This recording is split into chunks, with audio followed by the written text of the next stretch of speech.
जय माता दी सभी को। हर हर महादेव। सुप्रभात भारत। एक अच्छी सुप्रभात मैं हमेशा बोलती हूँ माँ प्रकृति के साथ। आज हमारे यहाँ साल की पहली बर्फ़ जमी है। आप देख सकते हैं जो हमारी घास है, पूरी घास के ऊपर यह जो सफ़ेद सफ़ेद लग रही है नीचे, यह सब बर्फ़ है। आज सबसे ज़्यादा साल की ठंडी थी यहाँ पर। इतनी ज़्यादा ठंडी है यहाँ पर, बहुत ज़्यादा। अभी कोहरा, इतना कोहरा है यहाँ पर कि थोड़ी दूर का इंसान भी नज़र नहीं आ रहा है और हर जगह बर्फ़ है। लेकिन इसकी सबसे अच्छी बात है कि ठंडी थोड़ी कम है क्योंकि घना कोहरा है और कोहरे के साथ में रात के समय काफ़ी ठंड गिरी है। और यहाँ मैंने देखा कुछ कुछ जगह के ऊपर पानी भी जम चुका है। इतनी ठंडी यहाँ पर है आज, बहुत ज़्यादा। लेकिन अभी सूर्य देवता ने अपने दर्शन दे दिए हैं क्योंकि 8:30 बज चुके हैं, तो थोड़ा सा मौसम अच्छा हुआ है और ठंडी तो थोड़ी कम है। जय माता दी, हर हर महादेव। आज माँ की हो रही है आरती, क्योंकि आज हम सुबह से हो गए थे लेट। इसके कारण आज समय बहुत ज़्यादा हो गया है। देखिए ये माता रानी की आरती है।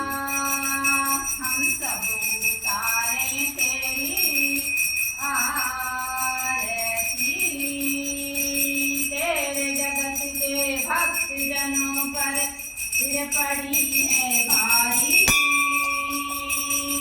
दानव दल पर टूट पड़ो, माँ करके सिंह सवारी, तो सोची होती तू पलसारी, है प्यार जाओ वाली, दुष्टों को तुम ही ललका अरे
मात की जय। घने कोहरे के साथ में इस प्रकार का सुबह का दृश्य हमारे यहाँ का।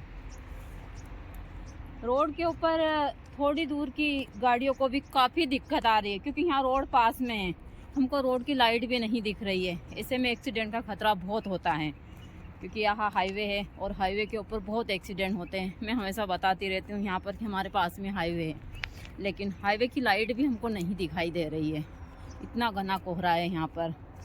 और तालाब में तो हर जगह बर्फ़ दिख रही है आज, क्योंकि कल तेज़ हवाएं चली थी और उसी के साथ साथ फिर रात के समय काफ़ी मात्रा में ठंड गिरी है।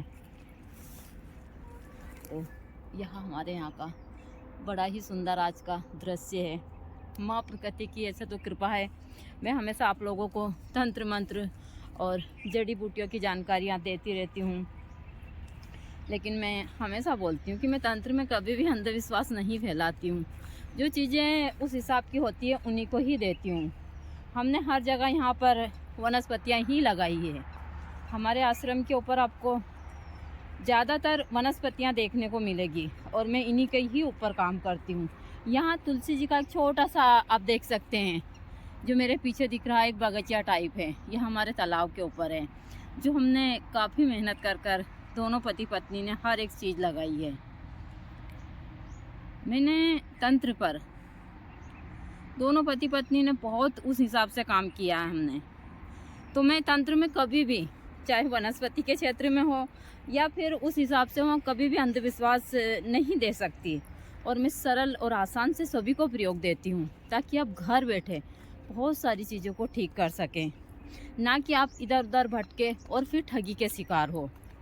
तो मुझे अच्छा लगता है ऐसे मौसम में घूमना, तो मैं आई हूँ घूमने के लिए बाहर। और आप लोगों को भी सुबह का दृश्य दिखा देती हूँ कि हमारे यहाँ सुबह का, क्योंकि ठंडी में घूमना बहुत अच्छा होता है और सभी को घूमना चाहिए। ज़्यादा नहीं तो आपको ठंडी में सुबह, जैसे मैं हमेशा ध्यान प्राणायाम के बारे में बताती रहती हूँ, लेकिन ठंडी में अपने आप को आप ज़्यादा बाहर के जो वातावरण है उसमें 15 से 20 मिनट दीजिए, क्योंकि हमारा शरीर उस हिसाब से हो जाता है। यह चीज़ें मैं हमेशा सभी को बताती हूँ। मैं मौसम के हिसाब से, चाहे मैं बारिश हो, बारिश में मैं बहुत सारी साधनाएं करती हूँ, गर्मी में भी करती हूँ और ठंडी में भी इस हिसाब से मैं सारी चीज़ें करती हूँ।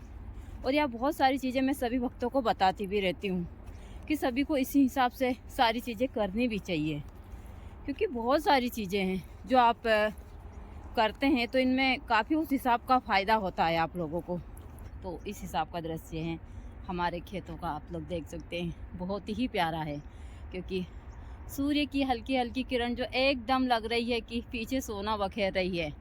और इस हिसाब का यहाँ का दृश्य है। यह हमारे जो डोगी है खेत में बैठे हैं यहाँ पर, क्योंकि इनके जो छोटे छोटे बेबी है वो रात भर इनको बहुत परेशान करते हैं। यहाँ लोग दोनों मादा डोगी और यह दोनों यहाँ आकर बैठे हैं, ताकि उस हिसाब से।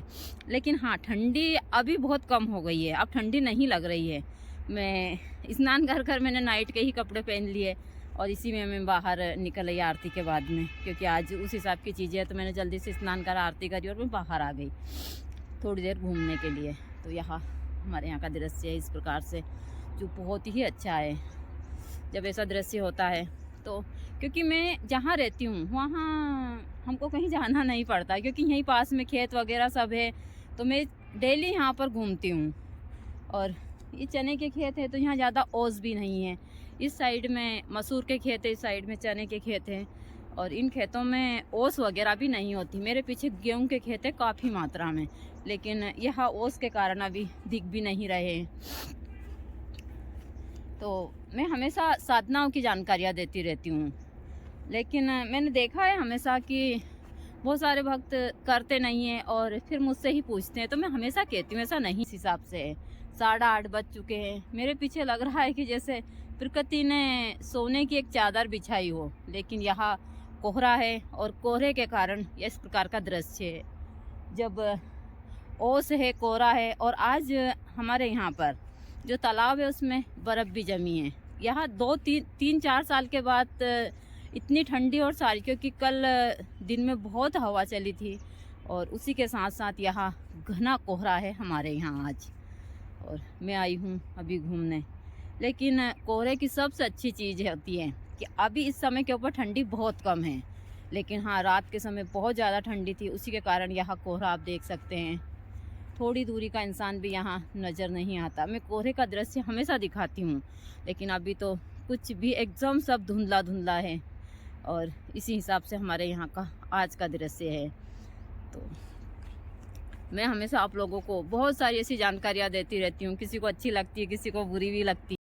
यह जो चने की भाजी है, यह खाने में बहुत ही टेस्टी लगती है और सेहत के लिए भी बहुत अच्छी होती है। हम लोग इसको मक्के की रोटी के साथ खाते हैं और यह एकदम ताज़ी चने की भाजी है। आपने हमेशा सुना होगा कि कोई झूठी तारीफ़ करता है तो हम बोलते हैं कि अरे हमको चने के झाड़ के ऊपर मत चढ़ाओ। तो यहाँ चने की भाजी है। चने के झाड़ इतने छोटे होते हैं तो कोई इनके ऊपर चढ़ नहीं सकता, इसलिए ऐसा बोलते हैं। लेकिन हाँ, हमारे मध्य प्रदेश में एक ऐसा पौधा है चने का, जो चने का ही है, इसी प्रकार के फल आते हैं, लेकिन काफ़ी बड़ा झाड़ है, वो बहुत मोटा पेड़ है। भाई मैं बहुत सारी चीज़ें जैसा हमेशा बोलती हूँ कि मैं कुछ हिंदी और कुछ मालवी भाषा का इस्तेमाल करती हूँ, क्योंकि मैं डेली यूज में मालवी ही इस्तेमाल करती हूँ, तो मैं इसी हिसाब से सारी चीज़ें करती हूँ। तो यही है चने, जिनको लोग बाग बोलते हैं, जिनसे आप दाल वगैरह सब। चने 2, 3, 4 प्रकार के होते हैं, तो यह सबसे छोटे वाले चने हैं। इनको हम कांटे वाले चने बोलते हैं गाँव में। और इनकी जो बेसन वगैरह दाल है वो बहुत ही खाने में टेस्टी होती है, और इनके जो भी पकोड़े भजिए जो भी बनते हैं वहाँ बहुत अच्छे होते हैं। ये चीज़ें मैं हमेशा सभी को ऐसे, क्योंकि मैं इन चीज़ों के बीच रहती हूँ, तो आप लोगों को इन चीज़ों की जानकारियाँ देती रहती हूँ। और ठंडी बहुत ज़्यादा है, लेकिन मौसम बहुत ही अच्छा है। ये हमारे गेहूँ के खेत है, और मैं गेहूँ के खेत के ऊपर इस प्रकार से ओस जमी हुई है, देख सकते हैं आप। पूरे लग रहा है कि एक सफ़ेद कलर की मखमली चादर डली हुई है। और मैं हमेशा सभी को बोलती हूँ कि यदि आप ठंडी के टाइम पर ओस जब घास के ऊपर हो और ओस में आप घूमते हैं तो आपकी बहुत सारी बीमारियाँ ठीक होती है। देखिए, जो गाय भैंस जो जंगली जानवर हैं वह जंगल में डेली घूमते हैं, कभी उनको अटैक वगैरह कोई भी ऐसी बीमारियाँ होती है, और होती है तो वह स्वतः ही ठीक हो जाती है। लेकिन जो आजकल क्या है कि बहुत सारी उस टाइप की चीज़ें खिलाते हैं, भैंस गाय जो भी जानवर घोड़े वगैरह हैं, उन लोगों को आजकल अटैक आ रहे हैं इसी कारण, और इसी कारण इंसानों को भी आते हैं। लेकिन हम ओस में ऐसे नंगे पैर घूमते हैं तो इससे हज़ारों बीमारियां ठीक होती है। गुरुजी मुझे हमेशा घुमाते थे, लेकिन खुद नहीं घूमते थे, क्योंकि उनके अंदर बहुत आलस्य था। साधक थे वो, जब साधना करते थे तो आलस्य त्याग देते थे, लेकिन ऐसे नहीं करते थे। हाँ, मुझे भेज देते, जाओ तुम घूमने जाओ, क्योंकि उन्होंने पता नहीं क्यों उनकी सेहत से ज़्यादा मुझे पर ध्यान दिया। तो मैं नंगे पैर ओस में घूमती हूँ, और ओस में घूमने के हज़ारों फ़ायदे हैं। तो आपको भी जब भी समय मिले, देखिए जीवन में कुछ भी नहीं रखा है। मैं सभी को बोलती हूँ कि यदि आपकी सेहत अच्छी है तो दुनिया की दौलत आपके लिए है, वरना आप अरबपति भी है तो उसका कोई महत्व नहीं है। तो आप स्वयं के ऊपर ध्यान दीजिए। यदि आप स्वयं के ऊपर ध्यान देते हैं तो यह शरीर भी आपको एक अच्छा जीवन जीने की वह देते हैं, वरना एक दिन यह भी थक जाता है। यह चीज़ें मैं हमेशा बोलती रहती हूँ सभी को।